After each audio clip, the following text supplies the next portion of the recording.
See, if you're struggling financially, I'm just here to be straight with you. If you're struggling financially, that's the standard that you've set for yourself. Let's go now.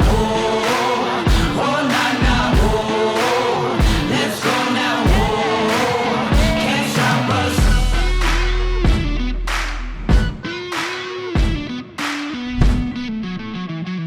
So I want to share with you 8 beliefs and values that are going to help start to manifest you into the person that I think you were born to be. Number 1, there's always a solution. There's always a solution. You need to believe in your core that there's always a solution to the problem that you're facing.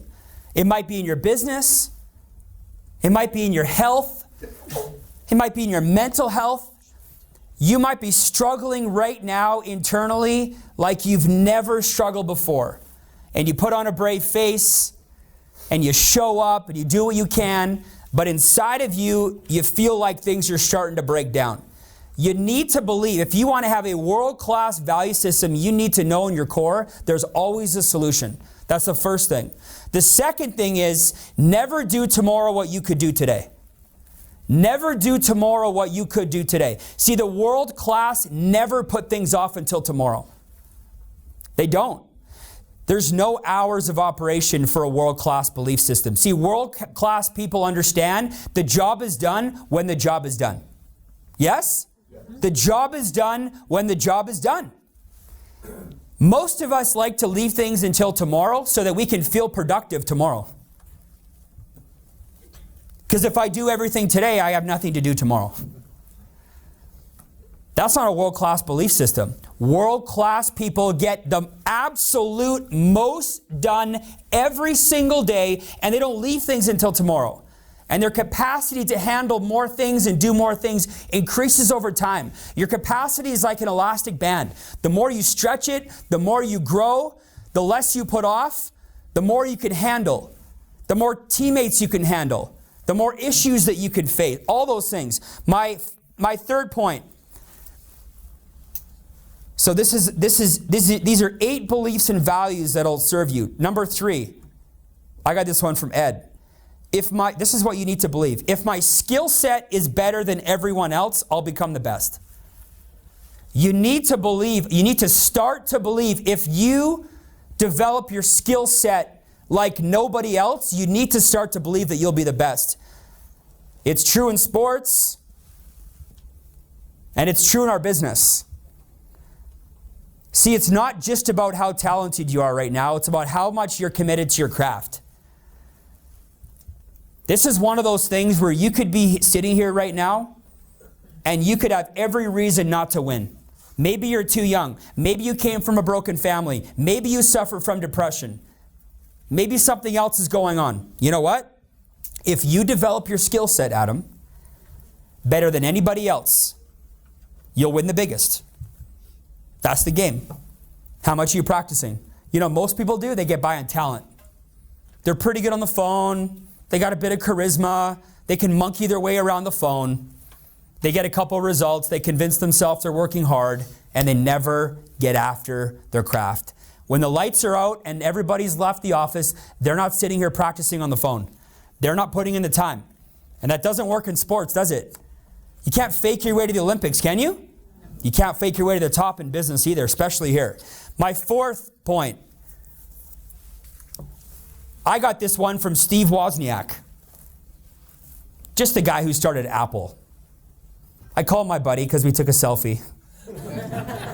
And I got in a small meeting with him, smaller than this group. I was in a meeting with Wozniak for like 2 or 3 hours. And we got to ask him questions. And one of the questions that I was either me or one of my colleagues asked, I can't remember, was, what's your definition of happiness? And you know what he said? So this man, I'm going to tell you, before I tell you what he said, let me tell you about this man. This man was notorious for he told us a story. He would walk down the hallways of Apple in the early 80s, and he would hand out tens of millions of dollars worth of stock options in Apple. They figured that he gave away over $40 billion to charities and to other people around him. He told us a story one day where he left a board meeting, walked down the hall, stopped by the secretary's desk, and said, "Hey, Deborah, I want to give you 10 million shares of Apple stock." This is in 1980. He told us some of those people became billionaires. And here is his secret to happiness. You ready? Smiles minus frowns equal happiness. Smiles minus frowns equal happiness. That's it. If you're smiling more than you're frowning, in his opinion, that's his key to happiness. Number 5, this is the 5th belief and value system that'll help really take you to the next level. You got to get really good at playing the no bullshit game. You got to play the no bullshit game. So here's what that game is, right? No BS, what would it take to blank? No BS, what would it take to blank? No BS, what would it take to make $100,000 this year? No BS. Straight up, what would it take? See, most of us, including myself, are so busy being delusional with what we're actually thinking about and worrying about that we forget to take all the BS off the table, all the stuff that we think is getting in the way, and play the game like no BS, what would I need to make $100,000 a year? Does that make sense? The no BS game is a powerful belief and value system you could play. The 6th thing, this one came from Milet directly. He said, build your self-esteem around being a learner, being the learner. Build your self-esteem around being the learner. See, in school, growing up, you were kind of made fun of if you were the learner. People would poke fun at you. What if, and just hear me on this one, what if you started to attach your self-esteem to the fact that you are the learner? You're the one that has a willingness to stare at your inadequacies.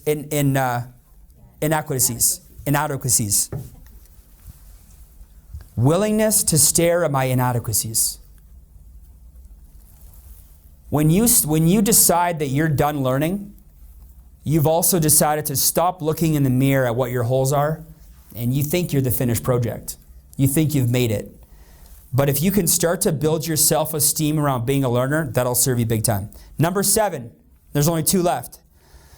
All your unhappiness comes from comparison to other people or other times. All of your unhappiness comes from comparison to other people or other times. All of it. All of it. Let me explain. Comparison is a deadly weapon. It can be used for good, or it can tear you right down. Let me give you an example on how comparison can be good. Here's an example. If you're comparing to where you could or should be, if you're comparing to what the best version of yourself could be, that's good comparison. That's where you want to be. That's you in the zone. What's the best version of Trapper? What's the best version of Adam? What's my best version? You should be comparing to that. But let me tell you the bad comparison. You ready? Comparison to other times, like when we were in better shape. Comparing yourself to when you were in better shape. Comparing yourself to when you were in a better relationship, to when you were happier, or comparing to when somebody was alive. See, people become unhappy when people pass away for one reason. They're comparing today with the time that person was alive. And it can really crush you. Comparison can really, really crush you if you're not careful. And my last point is you will always get your standard. You should have it as a belief just etched in stone internally that you're always going to get your standard. See, your behaviors and your rituals will always deliver the standard that you set for yourself. Your behaviors and your rituals will always deliver the standard that you set for yourself. See, if you're struggling financially, I'm just here to be straight with you. If you're struggling financially, that's the standard that you've set for yourself. Somewhere along the line, you've decided that the standard for you and your family is to be struggling. If you're struggling in your relationship or with your health, that's the bar that you've set. So how do you change it? You change the standard. Everybody's so focused on changing their habits. I got to get better habits in 2020. You know why you might have bad habits? It's because there's a low standard. That's it. Why would I get up in the morning at 5 a.m. and go to the gym if there's no standard for peak performance for my health? Does that make sense? Everyone's like, I need better habits. We need better standards. We need to raise the bar and raise the expectation. Those 8 points, if you can just really think about those, not today, maybe not tomorrow, but on the weekend, and just kind of go through them as I have the last year of all my learning from all these groups that I've been a part of. I'm telling you right now that this whole game is in your head. And if you can start to develop a better value system in your brain, right, you're not going to get knocked down as quick. You're not going to feel sorry for yourself. You're going to find the people that you need to find, and so on and so forth. And I just want to close on this. There's 2 things I know for sure. We all have room to improve, and we all have the ability to improve. So until one or both of those boxes are fully checked, you got to keep going. You got to keep going. And every day for you is a new day. Every day for me is a new day. And one day, unfortunately, the bus is going to stop. And everybody off.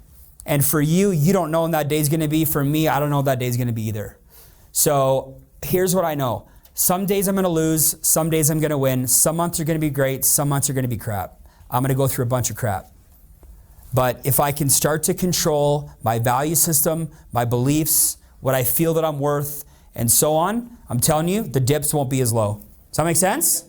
So I just want everybody to take a couple minutes here over the next couple days. Write down 4 or 5 things you're grateful for, and write 4 or 5 things down that are really challenging you right now. Like, I mean the quiet challenge when nobody's watching that you're really battling with. And I just want you to, I want to give you permission to just overcome that fear. And if you need help, you have to get help with that. Because I don't know about you, but there's some things that I would like to leave in 2019. There's some things that I want to carry with me anymore. I'm tired of carrying them around. My shoulders are getting sore. And as our good friend Tim Grover says, balance is about getting rid of things, not adding. You get rid of things, you get more focused, you're going to feel more balanced. And at the end of the day, we're all chasing more balance in our life. So I really, really appreciate everybody for being here tonight. Yeah, looking like that body perfect, but all that drama that ain't worth it. She looking good up on the surface, but probably thinking I'm the person gonna grab that bag that she need purchased. Yeah, say she got that Coke bottle figure.